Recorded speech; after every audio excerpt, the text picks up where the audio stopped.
influencing the amount of credit or cash available to individuals. That's the point they're making it. You know, we have the economic agents, individuals, firms, government. Yes or no? Good. So the amount of money that is always available to us, what are those factors that influences them?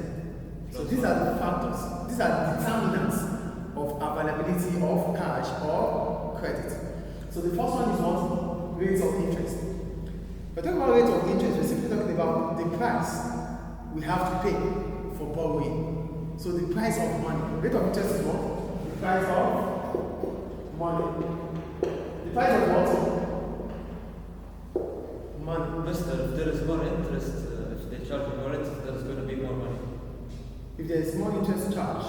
Yes, the availability of cash is going to be. And also availability of credit. صح ولا؟ Yeah, but the point we're saying is, what makes the demand for increases? What makes the supply of increases? That's the point. When they need it. No, let's start with interest rates. This is the first one. What is interest rate? Interest rate is the price of money, which means the price of borrowing and the price of saving. That's what interest rate is. The amount charged. What? Buying and selling. No, you're not buying. No, what are you saying? Price of what? Money, Money. The price of money. borrowing or saving. Buying or saving. Buying. Borrowing or saving. Borrowing. Borrowing. It's just a buying. No, you don't buy. So, I said the price of money because it involves you borrowing or saving. Those are the two things you do with the bank, yes or no? But mister, if you keep your money in the bank, they're going to charge you more interest over time, so you cannot save in the bank. No. You're not charged interest when you save. You pay charges. There's difference between interest and charges. Listen now. When you save your money into the bank will charge you for services. We call it bank charges. That's not interest. When you save. Are you with me, please? But as soon as you borrow from the bank, as soon as the bank lends you money, then it involves what? Interest. Do we get interest here? So you have to understand what you do, what savings brings about, and what borrowing brings about. Saving from the bank, when you save your money into the bank is helping you to save your money. So you will be paying service charges for the bank helping you to keep your money. But as soon as you seek or you ask for a loan from the bank, you pay what? Interest. And that is where we are going now. The more you're paid, the higher the interest. The what? The more you're paid. When you don't pay them. When you don't pay, we'll get there.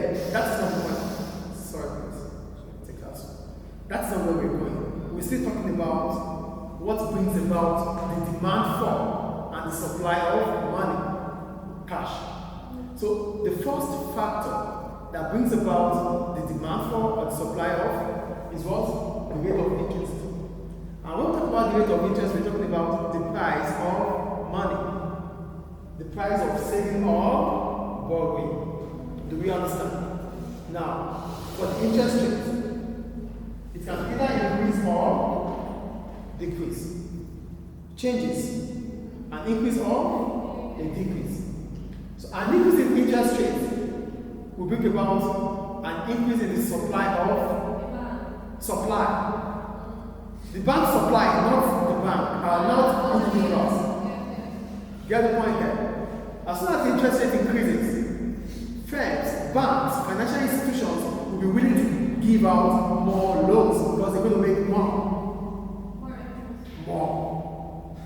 But at the same time, the demand for reduces because the cost of borrowing becomes higher. It increases. So, the higher the interest rate, the lower the demand for.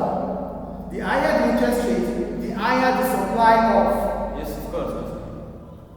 Do we get it? Yes. Both supply and demand will change as soon as interest rate changes because they are variables. And when we talk about variables, it simply means they are bound to change.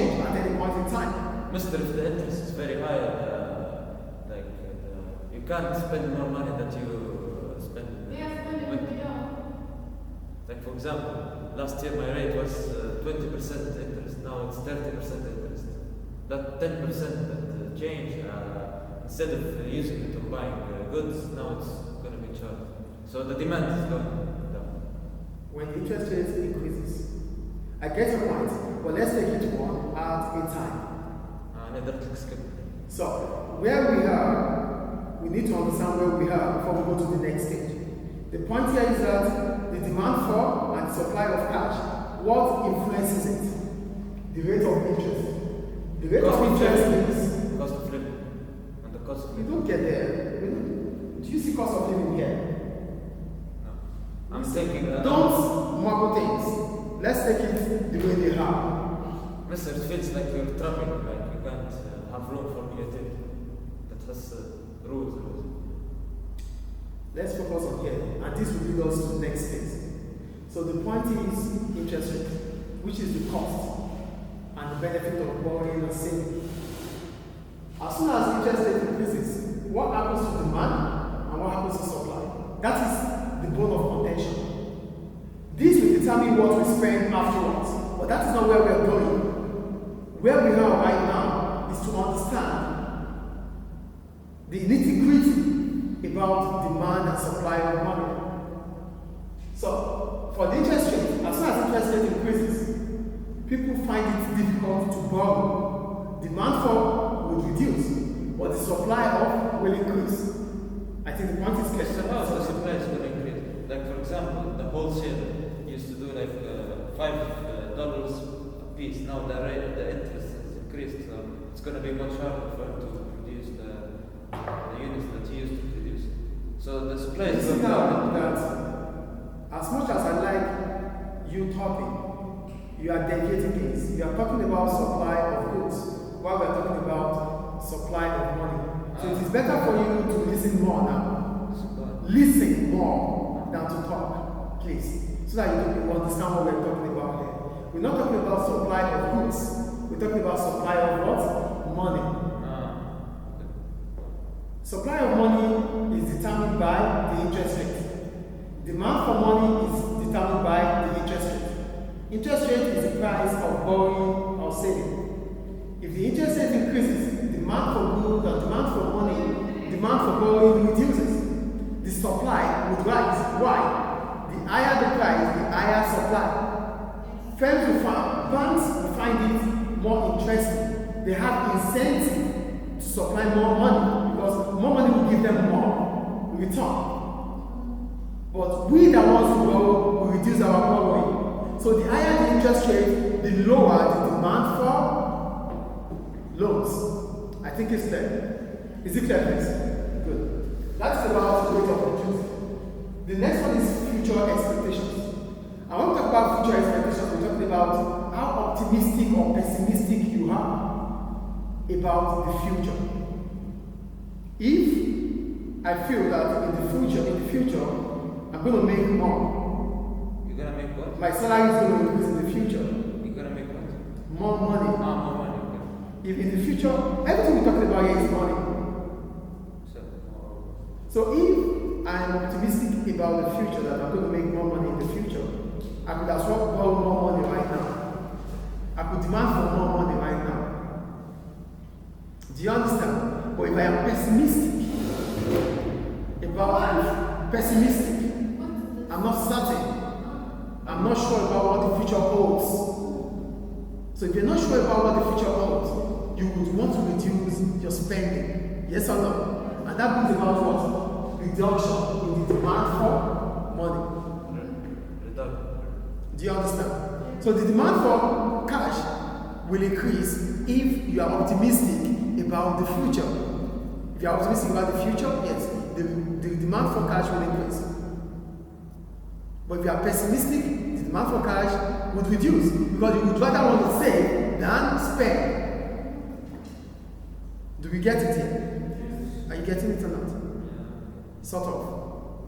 Okay. What I'm saying is this. Future expectation. Can you write it on the board? Yeah, sure.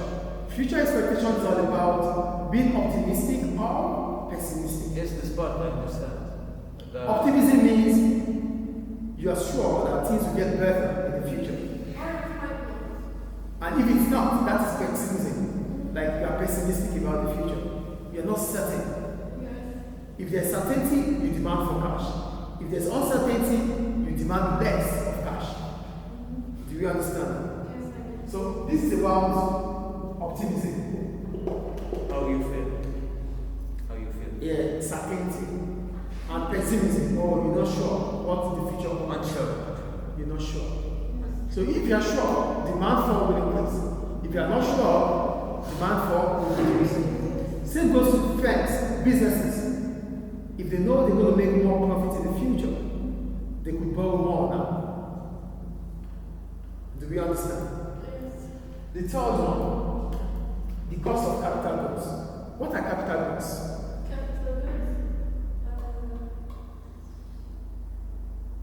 The goods of, no, it's the capital of goods and services that people spend, for example, making a business or something like this. Capital. Not capital. Capital goods. Profit.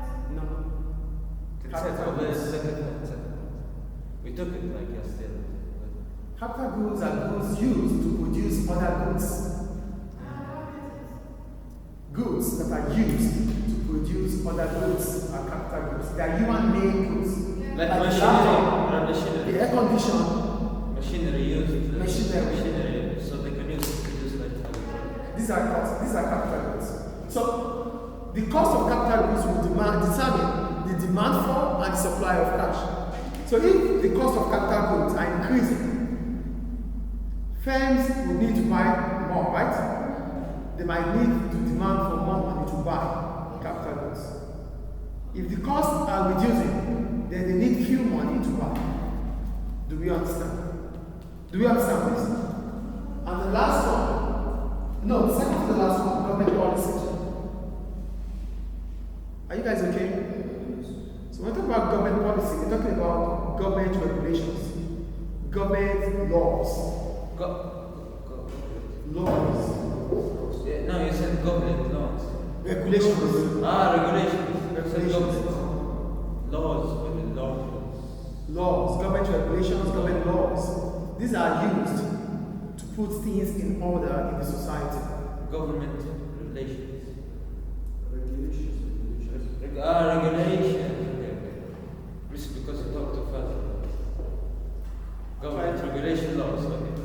So these are things government will use when they are trying to shape the economy. So government will come up with taxation, subsidy, different policies. These policies are used to shape the economy. Mr. Subsidy is when the government lends money to a business, right? No, subsidy is a financial help from government. It's not a loan. You said lend, no. No, he said give money. He said give. Like for example, something like advertisement against smoking cigarettes. Like the government want to reduce the people who smoke, so they do like they subsidize business that. I'm giving you an example. I'm not saying anything. If government wants to reduce the consumption of goods, government use taxation, not subsidy. They can like do a campaign to like spread awareness. If government wants to reduce the consumption of goods, government use what? Taxation. If government wants to encourage the consumption of goods, government use. But Mr. Forget about the smoking. Let's say greenery, like Hello. green. I want, in as much as I want you to talk, you should talk constructively. Please. Yeah, It's okay, please. It's okay.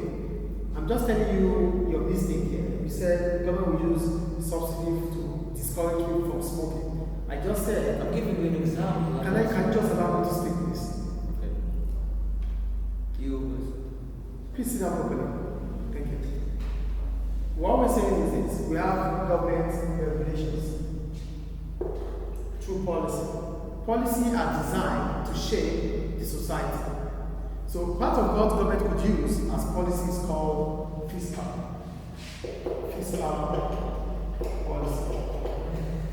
We're talking about fiscal policy, we're talking about the use of taxation and subsidy.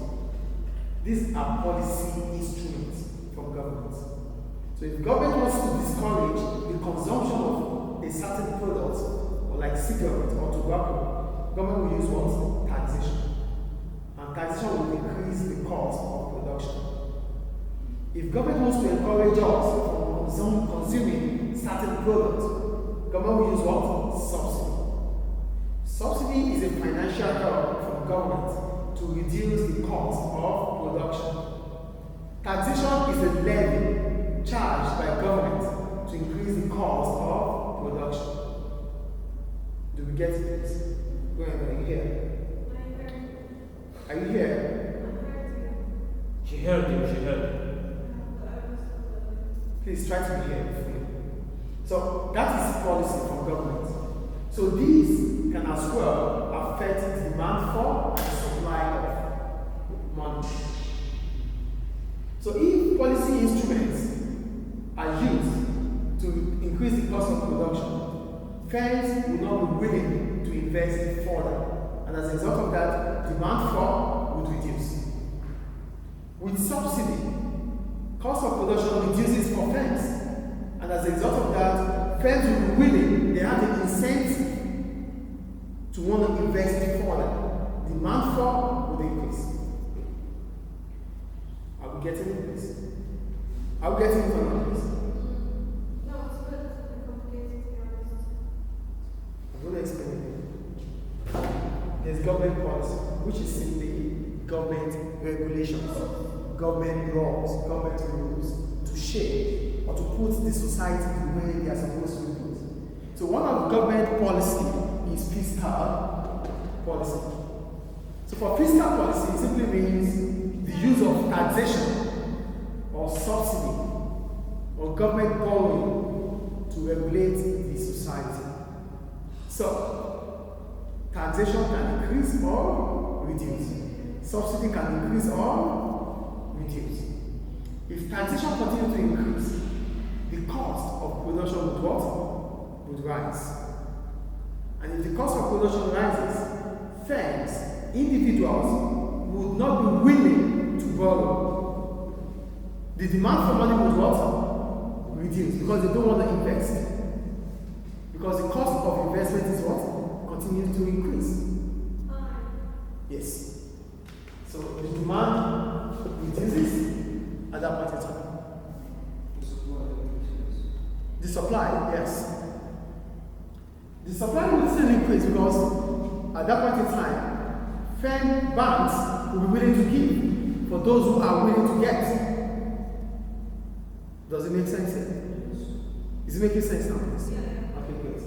Then, subsidy, a financial help from government to reduce the cost of production.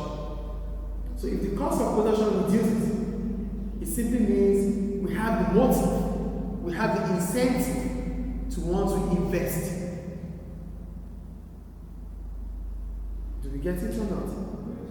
If government is helping out, if government is giving us money, if government is giving us cash, it increases our motive to want to invest. So the demand for will increase. Do we get it? Any question about that? And the last one, the international economic climate, globalization. We know globalization. So, for globalization, if events in the world are going down, it affects everyone as a whole. Look at COVID. Like COVID-19. 2008, which is my economic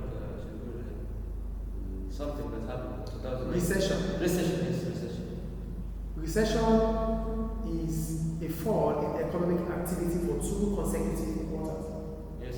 So if please stop.